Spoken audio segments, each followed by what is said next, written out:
Olá pessoal, boa tarde, bom dia, todo mundo tá legal aí? Então, hoje nós vamos continuar um pouquinho a nossa conversa sobre as navegações portuguesas pelo continente africano e vamos talvez chegar aí ao descobrimento da América, ao descobrimento do Brasil, a chegada até a Índia. Vamos ver até onde vamos conseguir levar essa conversa de hoje. Não quero ir muito, né? Desculpa, existam muitas histórias para a gente contar aqui. É muito legal, é muito interessante. Então vamos relembrar um pouquinho o que a gente viu na semana passada. Falamos sobre a tecnologia da navegação e hoje, olha, vocês percebem, eu estou dentro de um navio, estou dentro de um navio da época dos descobrimentos. Tá? Era assim que esses navios eram por dentro. Estou dentro de uma caravela. Tá? E uma coisa que a gente vai discutir um pouquinho depois sobre essas tecnologias. Né? Então vimos na semana passada sobre a questão da tecnologia, a própria caravela que a gente tem aqui. Nós tivemos também a bússola, o astrolábio, né? E o sextante que a gente vai ver também, a pólvora, a vela triangular. Tudo isso são características, são tecnologias que vão fazer com que os europeus, os portugueses, comecem a navegar para todos ao redor do continente africano em busca do tão sonhado caminho para as Índias, onde eles iriam buscar as especiarias e muitas mercadorias que eles queriam para vender na Europa. Uma coisa bem legal aqui, ó, eu estou bem aqui atrás, aqui, se vocês olharem aqui atrás, aqui, ó, bem aqui atrás da minha cabeça, aqui assim, ó, lá atrás, tá logo ali, ó. Ali atrás é o leme do navio, tá? Uma coisa bem legal. Como é que os navegadores pilotavam? Como é que eles davam a direção, né, do navio? Eles usavam esse objeto aqui, ó. Não esse pilar aqui, tá? Não esse pilar aqui. Esse pilar aqui é só um pilar de sustentação. É aqui atrás, tá vendo? Tá vendo aquele buraquinho ali, ó? Tá vendo esse buraquinho ali? Esse buraquinho aqui é o lugar que passa o leme, que faz o navio virar para a direita e para a esquerda. A gente normalmente acha que tem aquela roda do leme lá em cima que o capitão vira para lá, vira para cá e o navio vira para um lado, vira para o outro. Mas não era assim que a coisa funcionava não, tá? A coisa era bem complicada.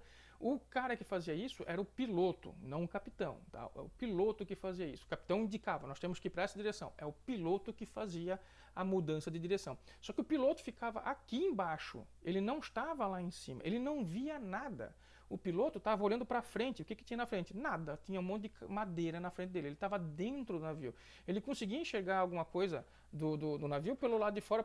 Aqui, opa, aqui assim, tem umas janelinhas, mas isso é só uma janelinha para dar uma refrigerada, para entrar um ventinho, porque ele não conseguia enxergar nada que tinha ali dentro, ele estava vendo nada. Tudo que ele conseguia ver era uma bússola que ficava na frente dele.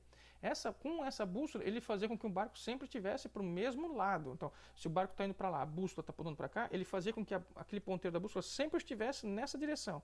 E então ele tinha certeza que o barco estava indo na direção certa. Então, como é que ele sabia para que lado ele ia ter que tomar?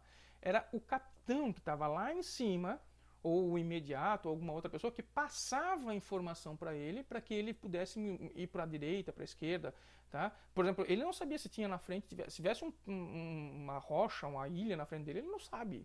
Ele ia dar de porrada na ilha. Quem dizia para ele era o cara que estava ali em cima, no tombadilho, que jogava a informação para baixo, e aí o piloto é que fazia a mudança de direção, né? Claro que ele sabia ele sabia as informações de como fazer isso, né?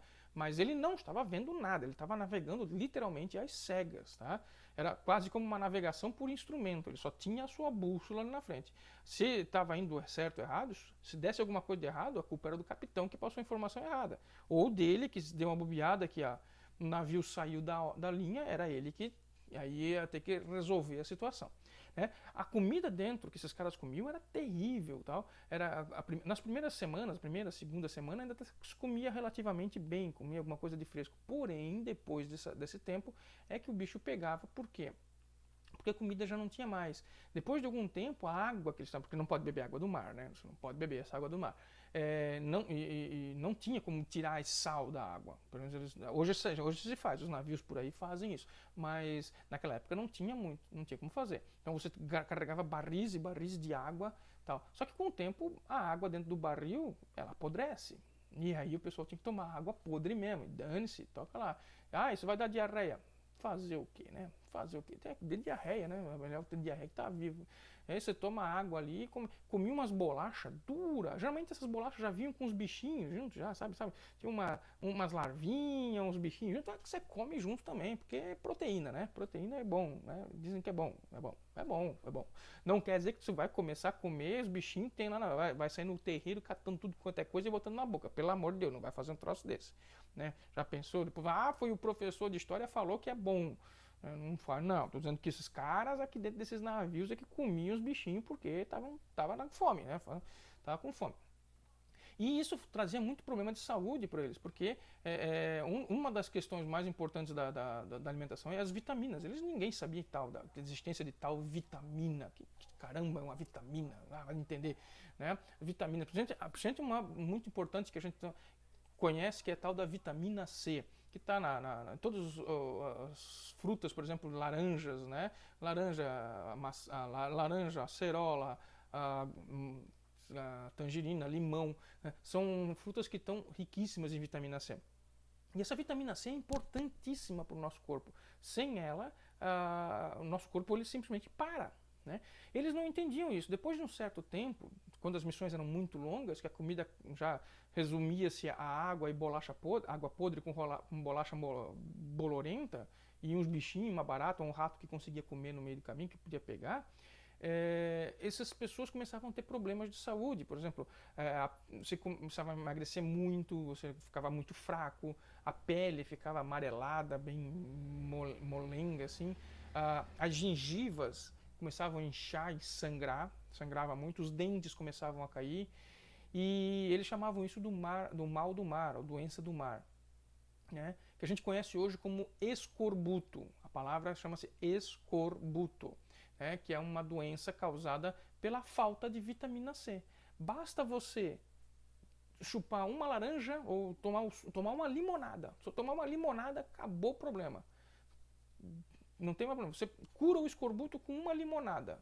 Tá? O problema é que os caras não sabiam disso, e limão não tinha, né? Não tinha limão. Então, os caras estavam no meio do oceano. Tu vai querer arranjar um pé de limão aonde, amigo? Né? Não tem limão. Então eles conseguiam alguma coisa assim. Às vezes algum pessoal pegava lá um peixe, o pessoal comia alguma coisa dele lá, tipo o fígado do peixe, que tem bastante proteína, bastante vitamina, tal, tinha um pouquinho de vitamina C, e o pessoal dava uma curada, mas eles não entendiam exatamente por quê. E vamos no sarrafo aí, né? E com o tempo muita gente morria, mata, o corpo trava, né? Se fosse uma viagem muito longa, não tivesse muito o que comer, a pessoa morria. E fazer o quê? Joga o cara no mar, né? Os tubarão dão um jeito nele depois. Geralmente eles, por exemplo, você não tinha como fazer. Dentro desse navio, você vai guardar ele onde? Não tem geladeira. Não tinha nem banheiro, a gente já falou, né? Não tinha banheiro. Você até fazer o número 1, o número 2, você tinha que fazer na beira do navio. E aí, como é que funcionava a coisa? Não tinha muito o que fazer. Manda lá o bicho pro mar. Né? Os peixes que davam jeito na coisa, né? Sempre sobra pros peixes. Muito bem. Agora que nós vamos falar o seguinte, os europeus, os portugueses estavam vindo, navegando pelo oceano, né, pelo oceano para tentar buscar esse caminho para a Índia. Mas além de todos esses perigos que eu já falei, da falta de comida, tal, ainda tinha um perigo que eles ainda não, que era difícil, que era o medo. Um medo quase que irracional. Né? Na verdade, ele era bem racional, porque os caras tinham medo, afinal de contas, eles estavam indo por águas que ninguém nunca tinha navegado. Então, eles estavam literalmente tateando, navegando as cegas e tateando por lá. Se tivesse, cada vez que eles encontravam alguma coisa, tipo, encontramos aí um novo. Umas pedras, eles iam anotando nos mapas a localização aproximada, porque quando voltassem, o próximo que fosse para aquela região saberia o que tinha lá e para tentar evitar. Mas como a localização era muito precária, muitas vezes os caras acabavam anotando no lugar errado, né? E gerava problema. Mas a principal questão era o medo do próprio oceano e das superstições que estavam na cabeça dessas pessoas. Né? Por exemplo, havia muito medo contra os monstros marinhos, né? Os monstros do mar, que eram os animais fantásticos que destruíam os navios, o Kraken, né? Release the Kraken, né? Soltem o Kraken e aquela coisa toda. As sereias, eles acreditavam piamente, eles acreditavam 100% que sereia existia. Então, A sereia existe, vamos fazer o quê, né? E que monstros iriam engolir o navio e não sei o que, não sei o que. Isso era muito comum dentro desses navios, porque eles não tinham conhecimento.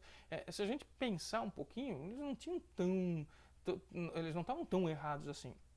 Afinal, se você pegasse, por exemplo, um navio, uma caravela tem 20 metros de comprimento, uma baleia azul tem 30. Quer dizer, a baleia azul era maior que o próprio navio.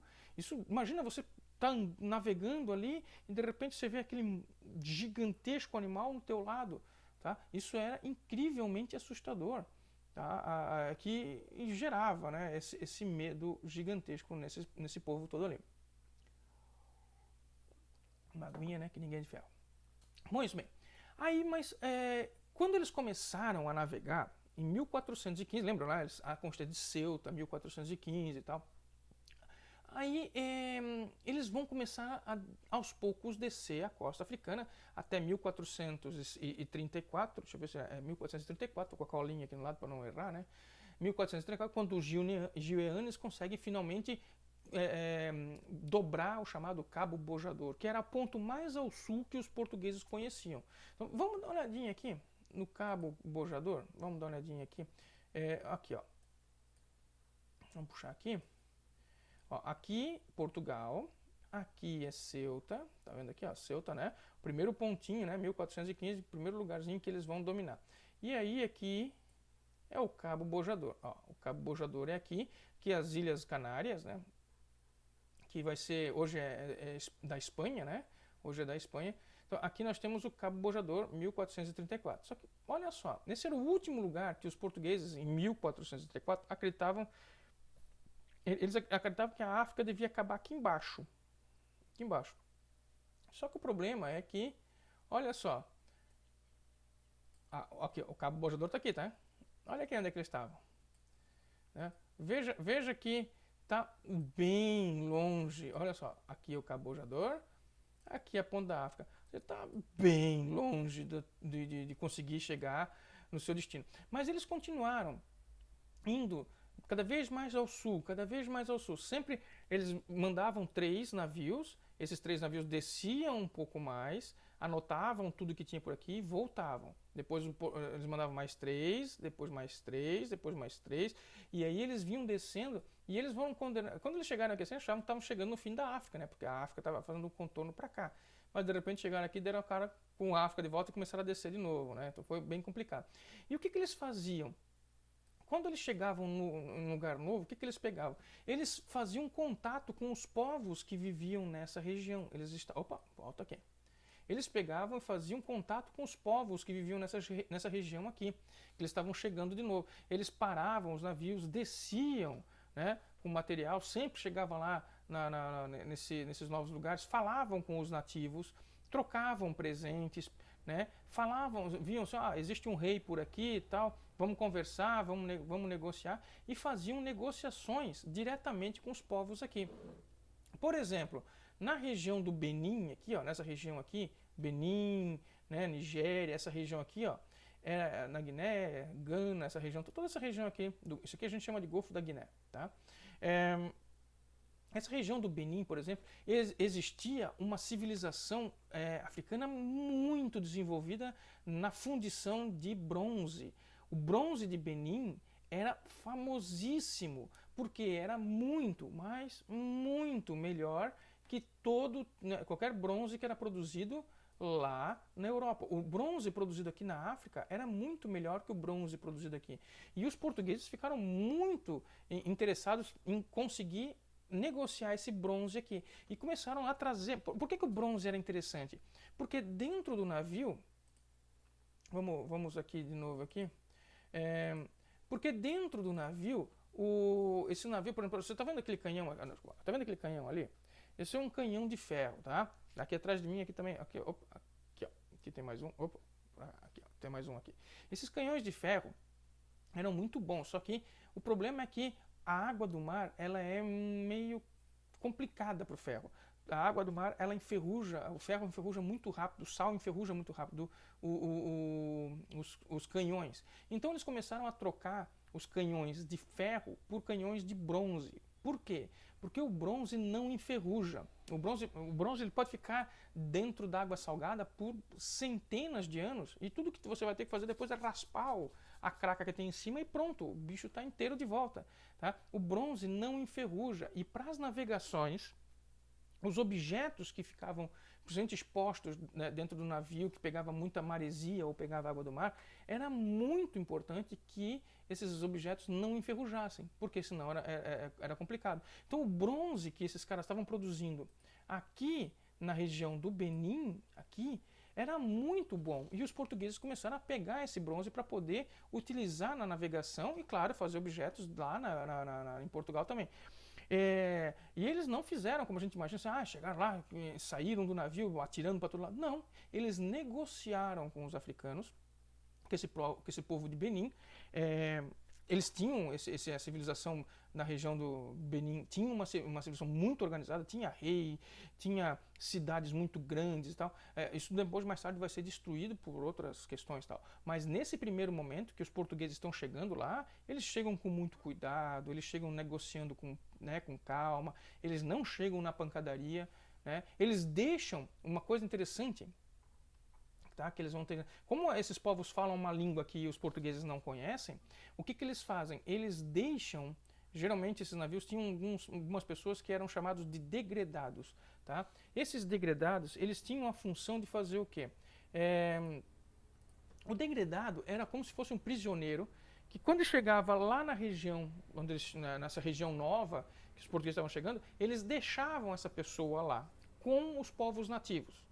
Qual era a função do degredado? Aprender a falar a língua local e aprender os costumes e ver o que tinha naquela região que os portugueses pudessem comprar, pudesse ser interessante para os portugueses. Então, o degredado, geralmente o que era o degredado? Em Portugal era um prisioneiro, o cara chegava lá, cometeu um crime, roubou alguma coisa, aí ele ia para a cadeia. E aí, geralmente, você tinha lá uma opção, você vai ser enforcado, você vai ser alguma coisa, você vai ser morto.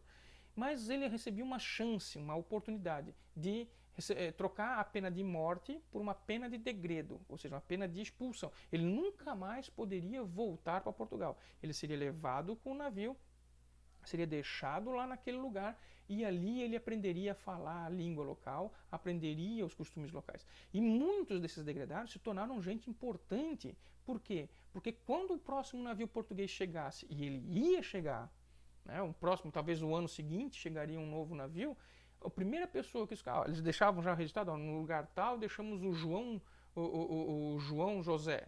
Você pode perguntar por ele, o fulano tal, que ele vai... Quando o próximo navio chegasse naquele porto, naquele lugar, a primeira coisa que eles faziam, tem um fulano aí chamado João José, ou muitas vezes o próprio João José chegava lá para ele, estou usando um nome fictício, tá, gente? Chegava lá no porto, oi, tudo bem? Então, aí o capitão chegava para eles, o que tem de bom aqui? A gente aprendeu a falar a língua deles, eles têm aqui madeira de ébano muito boa, a gente pode trocar, eles têm falta, por exemplo, de pano vermelho, que lá em Portugal tem muito pano vermelho. Traz uns pano vermelho que a gente troca por aqui, fácil, tal. Então esses degredados acabavam assumindo um papel muito importante, o degredado. Um papel muito importante. Muita gente acha que degredado era apenas um bando de bandido que era deixado lá para morrer. Mas não era assim. Podia acontecer. Porque o cara, como ele já tinha pena de morte em Portugal, se ele fosse morto pelos nativos, ele já ia morrer em Portugal, morreu aqui, não muda nada. Mas a chance desse cara se dar bem era muito boa. E, portanto, ele era importante para os portugueses. Vamos lá, então, vamos de novo lá. Assim. O que estava acontecendo? Então, os portugueses, eles estavam vindo lentamente descendo a costa africana. Eles não estavam com tanta pressa para chegar na África. Por quê? Porque eles já estavam comercializando com os africanos, né, no litoral, trocando um monte de coisa, inclusive começando aí o tráfico de escravos também. Tá? Mas eles estavam com calma, descendo, percebendo o que tinha lá, tateando, botando pequenas feitorias. Feitorias eram uma coisa assim, esse era um negócio bem legal também. As feitorias eram... Depois que os portugueses chegavam, deixavam lá um degredado e tal, eles conversavam com a população, com a administração local, né, o rei ou alguma coisa assim, e perguntavam, para facilitar o comércio, você não cede um terreninho para a gente aqui? Para a gente fazer um barraquinho, botar uma casa comercial. E normalmente eles conseguiam, eles construíam ali uma casa, um forte, por exemplo, né? E ali dentro desse forte, então, que eles chamariam de uma feitoria, né? Que tinha um feitor que cuidava, né? Um feitor era como se fosse um senhor, né? Que cuidava ali. E ali dentro se fazia o comércio. Aí sim, aí a coisa pegava mais pesado, porque geralmente esses fortes eram muito bem defendidos, e aí então os caras atacavam para negociar na base da porrada. Mas até lá, tudo era muito no paz e amor, né? Sim senhor, muito obrigado, com licença, tal. Até eles botar a feitoria. A feitoria estando lá dentro, aí o bicho pegava. Aí o negócio estava complicado. Mas até lá, tudo bem. Conseguiram entender então? Então, olha só, degredados, feitorias, comércio com os africanos, isso é muito importante. Então, são três coisas importantes ali. E eles vão navegando. Pois nesse meio tempo, tá?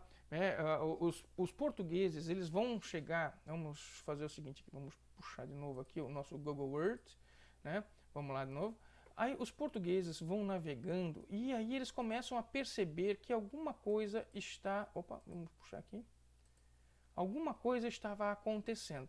Quando eles passam mais ou menos por essa região aqui, ó, aqui passa mais ou menos, bem mais ou menos, a linha do Equador, que marca o hemisfério norte e o hemisfério sul. Aqui nós temos a linha do Equador. A linha do Equador, ela é uma linha imaginária.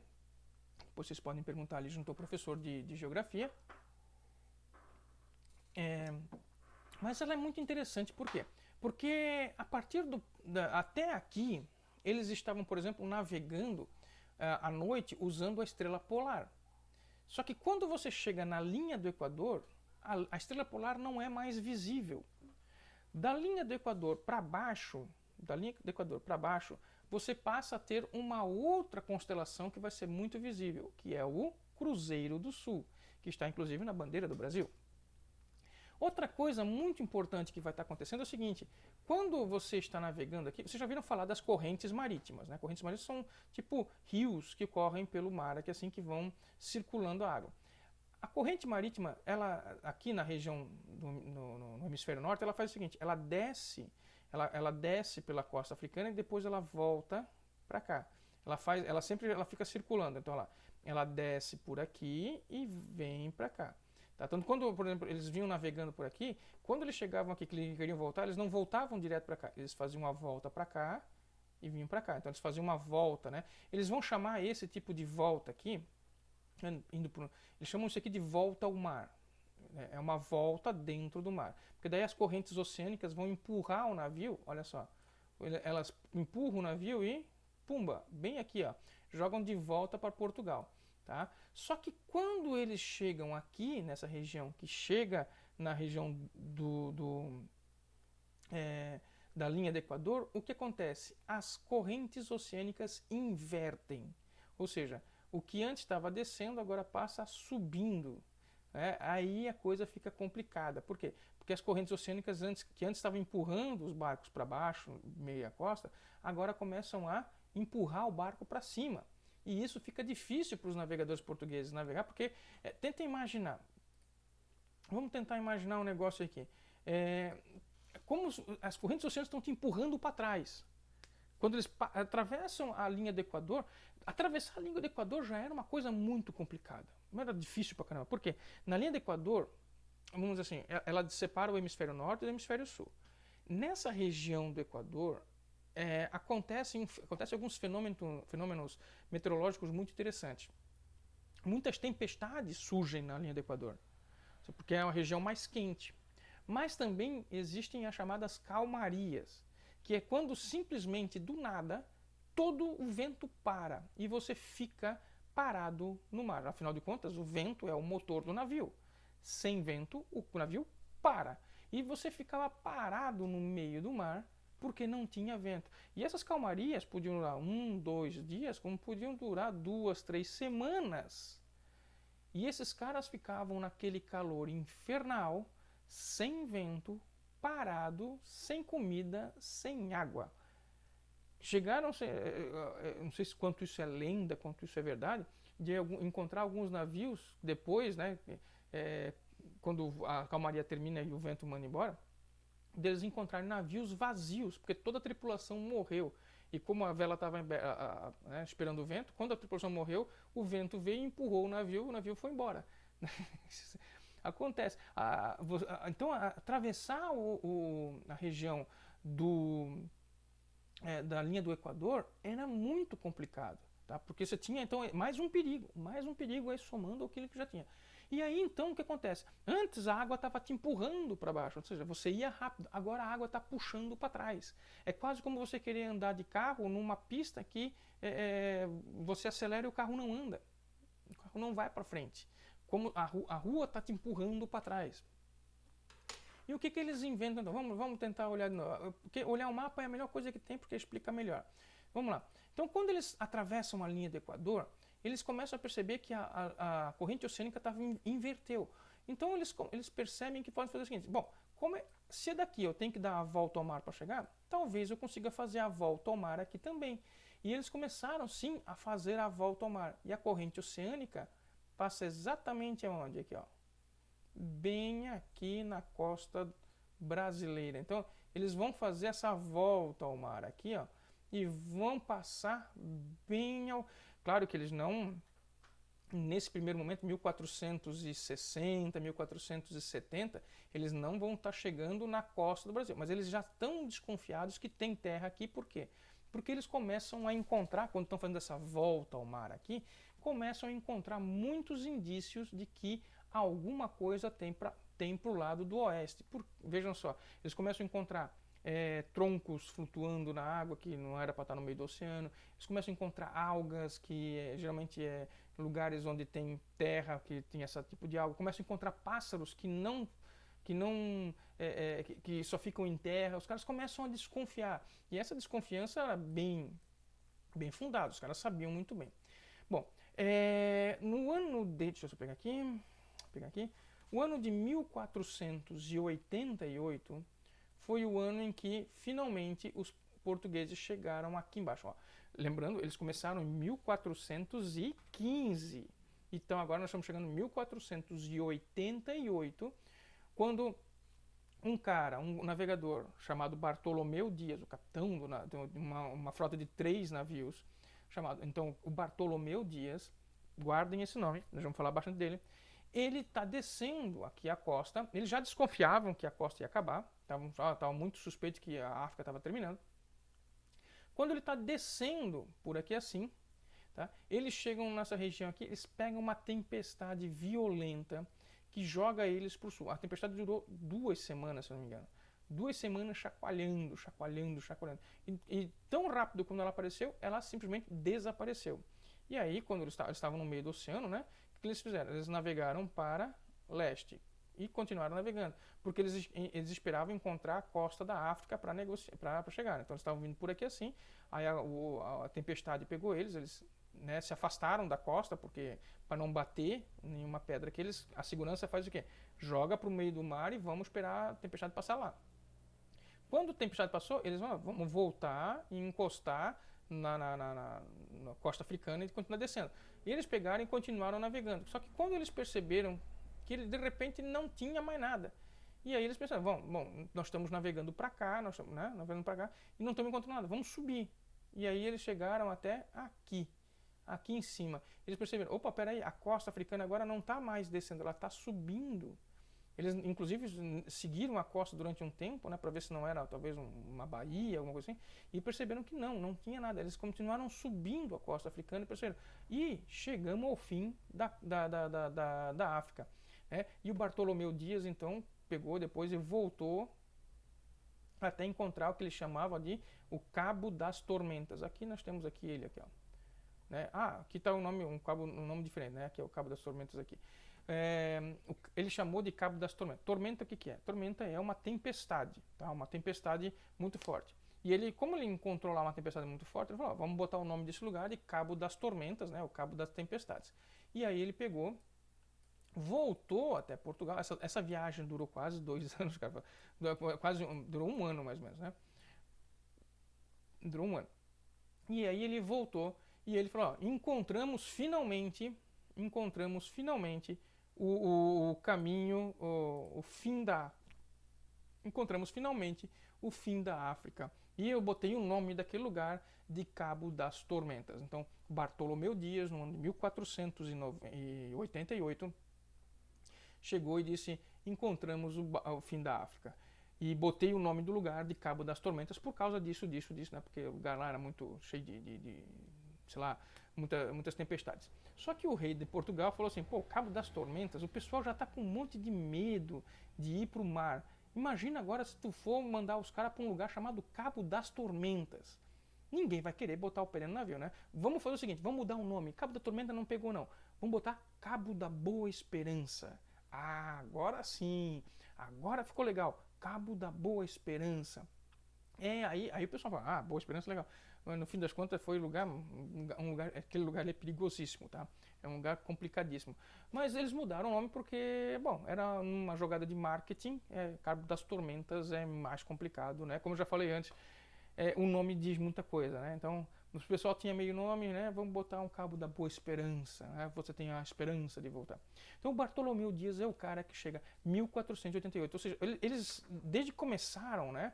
Em 1415 até chegar à ponta sul da África, 1488, demorou 63 anos. Claro que, como eu disse, não são as mesmas pessoas, né? Eles iam e voltavam, iam e voltavam, iam e voltavam. A vida média de um capitão naquela época era 50 anos. O Bartolomeu Dias, por exemplo, morreu com 50 anos. Nessa época aí ele estava com 30 e pouquinho. E aí chegamos ao final da nossa conversa de hoje, as navegações portuguesas, tá? Não vou ir muito mais além, porque nós temos agora que falar sobre outras duas navegações muito grandes, na verdade não, sobre 3 grandes navegações muito grandes, tá? Nós vamos ter falado do Cristóvão Colombo, do Vasco da Gama e do Pedro Álvares Cabral, tá? Esses 3 personagens vou ter que falar na próxima conversa, na semana que vem. Valeu, gente, um abraço e até a próxima conversa.